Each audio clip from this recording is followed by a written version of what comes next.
শৃংখলচলীয়া এটা সকলোৱে ইতিমধ্যে গম পাইছে যে এটা মানে নটংকি বাছ বা এটা নাটক কৰা এটা লোক, এটা নাটক এটা অভিনয় কৰা লোক। আৰু মই কোন এইটো চবেই জানে। সেইকাৰণে মই 5 বাৰ মইনী সমষ্টিৰ বিধায়ক, এজন জনপ্ৰতিনিধি, তেওঁ নাটক বাছ কৰা এটা লোক ইতিমধ্যে সকলোৱে গম পাইছে। সেইকাৰণে তেওঁক আৰু বেলেগকৈ মই পৰিচয় দিব নালাগে, তেওঁ পৰিচয়। আৰু থাকিল কথা ভগৱানৰ নাম ঈশ্বৰৰ নাম লোৱাত যদি এইটো ক'লে, মই শুনা নাই, কিন্তু তেওঁ যিটো কৈছে, যদি কৈছে তেওঁ নেদেখাজনে তাক বিচাৰ কৰিব। আৰু এইটো প্ৰমাণ টিভিত আপোনালোকে দিব লাগিব, তেওঁ প্ৰমাণ। মাননীয় মুখ্যমন্ত্ৰী মহোদয় বা মাননীয় দেশৰ প্ৰধানমন্ত্ৰী নৰেন্দ্ৰ মোদী ডাঙৰীয়াই আজি যেনেধৰণে কথা দিছিল যে দুৰ্নীতি মানে ইয়াত সহনশীলতা ইয়াত ৰখা হ'ব, 0 টলাৰেঞ্চ, আৰু এইটো ক্ষেত্ৰত আমাৰ চৰকাৰে কাম কৰি গৈ আছে। শেহতীয়াকৈ যদি চাব যায়, পৰীক্ষাৰ কাৰণে আগত মন্ত্ৰী বিধায়কৰ ঘৰলৈ আহিব লাগে, আৰু সকলোৱে যাতে যে মন্ত্ৰী বিধায়কৰ ঘৰত গ'লে কিবা দিব লাগে, এই কথাবোৰ আছে। এই কথাবোৰ নোহোৱা কৰি দিলে, আৰু নোহোৱা কৰি পেলাই এতিয়া মোবাইলতে আবেদন, মোবাইলতে এডমিট কাৰ্ড, মোবাইল দেখুৱাই পেলাই পৰীক্ষা হলত বহি পৰীক্ষা দি পেলাই আজি নিযুক্তি পত্ৰ মোবাইলতে পাই পৰীক্ষা দিব পাৰিছে। চাকৰি বাকৰিৰ কাৰণে আবেদনত কোনো কাৰো ওচৰত যাব লগা হোৱা নাই। দুৰ্নীতিৰ ক্ষেত্ৰত যদি চাই চৰকাৰী বিষয়া কোনো বাছি যোৱা নাই। ই যিকোনো ৰাজনৈতিক দলে হ'ব পাৰে, ইয়াৰ কোনো আমাৰ নিজৰ দলৰ হ'ব পাৰে, কাকো ৰেহাই দিয়া নাই। সকলোৰ ওপৰতে যিটো আইনগত ব্যৱস্থা ল'বলৈকে লৈছে। সেইকাৰণে ষ্টক মাৰ্কেটত লৈ পেলাই যিটো বিষয় উত্থাপন হৈছে, এই ক্ষেত্ৰত আৰু যোন ব্যক্তি আছে এই ফ্ৰড কৰা, এনেকুৱা নিশ্চয় কাৰ্য কৰি পেলাই উচিত ব্যৱস্থা কৰিব। আৰু মোৰ দৃঢ় বিশ্বাস, ৰাইজৰ প্ৰতি যিটো অন্যায়, এই অন্যায় কেতিয়াও আমাৰ চৰকাৰে গ্ৰহণ নকৰে। এতিয়া দেখা গৈছে যে উজনি অসম উত্তাল হৈ পৰিছে বহিৰাগত আৰু ইয়াক লৈ। এই ক্ষেত্ৰত কি ক'ব আপুনি? 33টা জনগোষ্ঠীয় সংগঠন, মানে 33টা সংগঠনে ইতিমধ্যে মই আদৰণি জনাইছোঁ। আৰু প্ৰকৃত অৰ্থত এই পদক্ষেপ আমি বহুত আগতে ল'ব লাগিছিলে, বা এই 33টা সংগঠনে নহয়, আৰু বহুত জাতীয় সংগঠনে আমি আগৰ পৰাই আমি আগবাঢ়িব লাগিছিলে এই কামত। আজি চাব গ'লে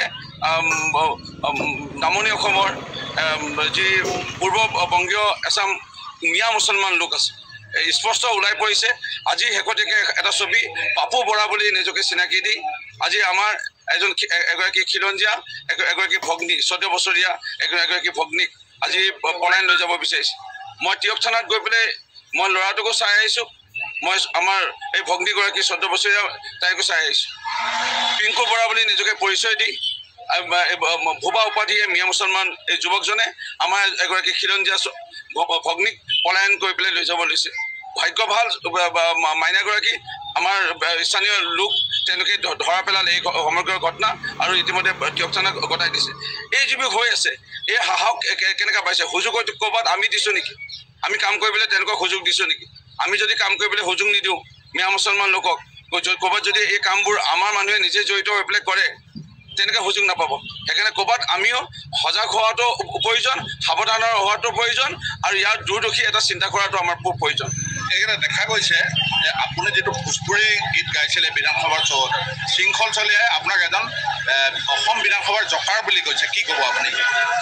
মই তুমিচিত বিটি মোৰো জানো, আৰু তেখেতে যিটো জকাৰ বুলি কৈছে, ভাৰতবৰ্ষ আমি সকলোৱে জানো হিন্দু ৰাষ্ট্ৰ, আৰু আমি হিন্দুৰ লৈ পেলাই এটা হিন্দী যদি মই এটা ভজন গাওঁ, আৰু ভগৱানৰ কৃষ্ণৰ নামত আৰু মা ৰাধাৰ নামত যদি মই গাওঁ, সেইটোকে যদি জকাৰ বুলি কয়, ই আৰু কেইদিনমানলৈকে থাকিব টিভিত দবদবাই, তাৰ কেইদিনমান পাছত তাৰ ভগৱানে তাক বিচাৰ কৰিব। মই এই শৃংখলচলীয়াক একো নকওঁ, তাৰ বিচাৰ ভগৱানে কৰিব, ঈশ্বৰে কৰিব, যদি ভগৱানৰ নাম লোৱাটো যদি কিবা এটা হয়। মই প্ৰথমতে মাননীয় দেশৰ প্ৰধানমন্ত্ৰী নৰেন্দ্ৰ মোদী ডাঙৰীয়াই যোৱাকালি সন্ধিয়া 5 বজাত শুভোদ্বোধন কৰাৰ পিছতে সদস্য ভৰ্তি অভিযান সমগ্ৰ দেশৰ লগতে ৰাজ্যখনতে এটা আনন্দৰ বাৰ্তা ইতিমধ্যে আহিছে। আৰু অসমৰ মুখ্যমন্ত্ৰী আজি পুৱা ভাগত যেতিয়া ৰাজ্যখনত শুভাৰম্ভণি কৰিলে সদস্য ভৰ্তি অভিযান ভাৰতীয় জনতা পাৰ্টী আমাৰ দলৰ, আৰু দুগুণ উৎসাহেৰে আমাৰ কাৰ্যকৰ্তাসকলে ইতিমধ্যে নামি পৰিছে। আৰু আমি দেখা পাইছোঁ ডেকা চামো ইতিমধ্যে আমাৰ লগত জড়িত হৈছে, মহিলাসকল জড়িত হৈছে। প্ৰচণ্ড গৰম আছিলে আজি, সকলোৱে এই গৰমত বহুত কষ্ট কৰিলে। আৰু আজিৰ পৰা যিহেতু আমি যোৱাকালি আৰম্ভ হ'ল যদিও আজি প্ৰকৃতত ৰাজ্যখনত আমি আৰম্ভণি কৰিছোঁ, আৰু এই কেইটা দিন এই সদস্য ভৰ্তি অভিযানত সকলোৱে অংশগ্ৰহণ কৰিব। মোৰ দৰে হয়তো বহু কংগ্ৰেছত আছিল, অন্য দলত আছিল, কিন্তু আজি যেনে মই 3 বছৰ আগতে ভাৰতীয় জনতা পাৰ্টীত যোগদান কৰিলোঁ, বহু ন লোকে আজি ভাৰতীয় জনতা পাৰ্টী যোগদান কৰিছে।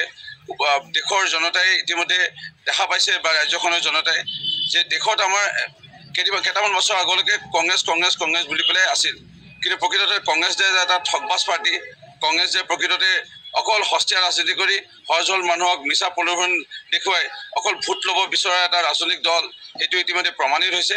যাৰ কাৰণে ভাৰতৰ স্বাধীনতাৰ ৭৫ বছৰ এই কালছোৱাত কেতিয়াও অনা কংগ্ৰেছী কেন্দ্ৰত একেলেঠাৰিয়ে দ্বিতীয়বাৰ চৰকাৰটো দূৰৰ কথা তৃতীয়বাৰটো আৰু বনাব পৰা নাছিল, কিন্তু একমাত্ৰ মোদী ডাঙৰীয়াৰ নেতৃত্বত একেলেঠাৰিয়ে আমাৰ তৃতীয়টোবাৰৰ বাবে ভাৰতীয় জনতা পাৰ্টীৰ চৰকাৰ কেন্দ্ৰত ইতিমধ্যে হৈছে।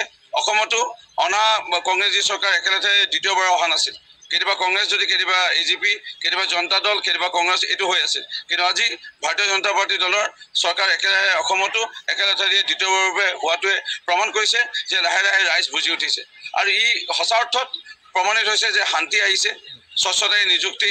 আগত অকল চাকৰি বা কিবা এটা পাবৰ কাৰণে অকল টকা লাগে, টকা দিলেহে চাকৰি, টকা দিলেহে ঘৰ, টকা দিলেহে আঁচনি। কংগ্ৰেছৰ দিনত অকল এইবোৰ আছিল, কিন্তু আজি দুৰ্নীতি প্ৰায় নাইকিয়া হ'ব ধৰিছে। গুলি ফুটা বোম ফুটা এই অসমখনত শান্তি এখন অসম, শান্তি এখন দেশৰ আজি এটা প্ৰতিচ্ছবি ভাৰতীয় জনতা পাৰ্টী দলে প্ৰমাণিত কৰিছে আজি স্থাপিত কৰি। শেহতীয়াকৈ যদি আমি চাব যাওঁ, আজি বিভিন্ন ধৰণৰ আমাৰ প্ৰয়োজন আছিলে যুৱ চামৰ মাজত এটা অস্ত্ৰ এৰি আজি হয়তো দৌৰি কলম ধৰি চাকৰিমুখী হোৱাটোলৈ চৰকাৰৰ পদক্ষেপ লোৱাটো দায়িত্ব আছিল, কিন্তু কংগ্ৰেছ দলৰ চৰকাৰ সময়ত কিমান উগ্ৰপন্থী সংগঠন আছে। আজি আন্না, আপা, আলফা, KPLT, আজি BLT, NDFB, কিন্তু আজি চাব গ'লে প্ৰায় সকলো হস্ততায়ী সংগঠনে অসমত আজি ইতিমধ্যে শান্তি আলোচনাত স্বাক্ষৰ কৰিছে। কেৱল পৰেশ বৰা ডাঙৰীয়াৰ নেতৃত্বত এটা অংশ আলফাৰ তেওঁলোকে শান্তি আলোচনাত অহা নাই। মই যেতিয়াই সুযোগ পাওঁ মই পৰেশ বৰা ডাঙৰীয়াৰ লগত মোৰ ভাল মাজে মাজে ফোন কৰে, কথা পাতোঁ। তেখেতক মই অনুৰোধ জনাইছোঁ পুনৰবাৰ হাত জোৰি অসমৰ ৰাইজৰ স্বাৰ্থত আপুনি পাৰিলে শান্তি আলোচনাত আহক, আপোনাক বিনম্ৰ অনুৰোধ জনাইছোঁ। আজি যেনে উদ্যোগ আহিব ধৰিছে, অসমত উদ্যোগ চাব গ'লে কেইটামান উদ্যোগ আছে। আজি এই উদ্যোগ আমাৰ কাৰণে খুব প্ৰয়োজন, নিবনুৱা সমস্যা সমাধানৰ কাৰণে প্ৰয়োজন, ভৱিষ্যতে আহিব লগা আমাৰ নাতি নাতনি ভতিজা ভাগিন তেনেকুৱা কাৰণে প্ৰয়োজন। আজি টাটাৰ আজি ২৭,০০০ কোটি টকা আজি যদি ইণ্ডাষ্ট্ৰী বঢ়াইছে, কালি পৰহি মোৰ মোহিনীত আহিব, কালি পৰহি হয়তো উজনি অসম, নামনি অসম, মধ্য অসম, বৰাক উপত্যকাৰ সকলো ঠাইতে যাব। কিন্তু যদি ইয়াত এনেধৰণৰ হস্ততায়ী সংগঠন আহে বা থাকে বা কোনোবাই যদি কিবা এটা নকৰিব লগা কাম কৰে, হয়তো এই উদ্যোগবোৰ নাহিলে আমাৰ ভৱিষ্যত প্ৰজন্ম বিভিন্ন প্ৰকাৰে তেওঁলোকে নিয়োজিত হোৱাৰ সুযোগকণ বা সুবিধাকণ থকা স্বত্বেও তেওঁলোকে বঞ্চিত হ'ব লগা হ'ব। এই কথাবোৰ নিশ্চয় চাব বুলি মই আশা ৰাখিছোঁ। আৰু মই এটাই আনন্দিত ভাৰতীয় জনতা পাৰ্টী দলত যোগদান কৰি, যে আজি কংগ্ৰেছ দলত মোৰ মা আছিলে 13 বছৰ, মই থাকিলোঁ কংগ্ৰেছ দলৰ 15 বছৰ, 28 বছৰ আমাৰ পৰিয়ালটো কংগ্ৰেছ দলৰ লগত থাকিলোঁ। নিষ্ঠা সহকাৰে কংগ্ৰেছ দলৰ হৈ পেলাই কাম কৰিছিলোঁ। কংগ্ৰেছ দলৰ কেন্দ্ৰৰ ৰাজ্যৰ চৰকাৰ আছিল, 10 বছৰ যদি কেন্দ্ৰত আছিলে কংগ্ৰেছ দলৰ চৰকাৰ, ৰাজ্যত আছিলে 15 বছৰ কংগ্ৰেছ দলৰ চৰকাৰ, কিন্তু মোহিনী সমষ্টিত কেতিয়াও ডাঙৰ এটা প্ৰতিষ্ঠান